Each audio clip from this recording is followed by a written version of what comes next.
Today we are celebrating a marvelous invention of St. Francis, the Christmas scene in Greccio at the stable. It's a well-known story how the young and wealthy Francis abandoned his noble patrimony to serve the church's poor as an itinerant churcher. One of the world's most beloved saints, the founder of the Franciscan order, cared deeply for God's creation. He also loved Christmas, the solemnity of the Nativity of the Lord.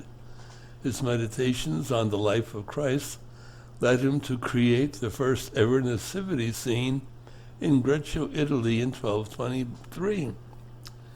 His inspiration to do it came from his time in the Holy Land. Seeing the holy sights of Christ's birth, life, death, and resurrection made them feel all the more real, and he wanted to recreate that experience. So, in 1223, 3 years before his death, he was in Rome to await the Pope's approval of the final rule. The friar and deacon were already familiar with the hill town of Greccio, 50 miles north of Rome. He had first arrived there over a decade earlier. Eventually, a hermitage was built for St. Francis a short distance outside the town. Ahead of his return, 2 weeks before Christmas, he asked his friend to prepare a cave with live animals and a hay-filled manger. The friar had, during his audience with the Pope, already received permission to stage the scene of Jesus' birth in Bethlehem. And so that's how it happened. People flocked to see the simple scene during Christmas Mass.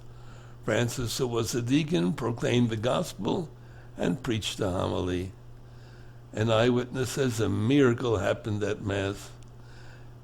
Giovanni Velletti asserted that he saw a real infant appear in the empty manger, and that St. Francis took the beautiful child into his arms, holding him in his embrace. And that's the story of Greccio. If you ever get a chance, go. It's a marvelous place to visit and relive the first Christmas. Amen. Alleluia.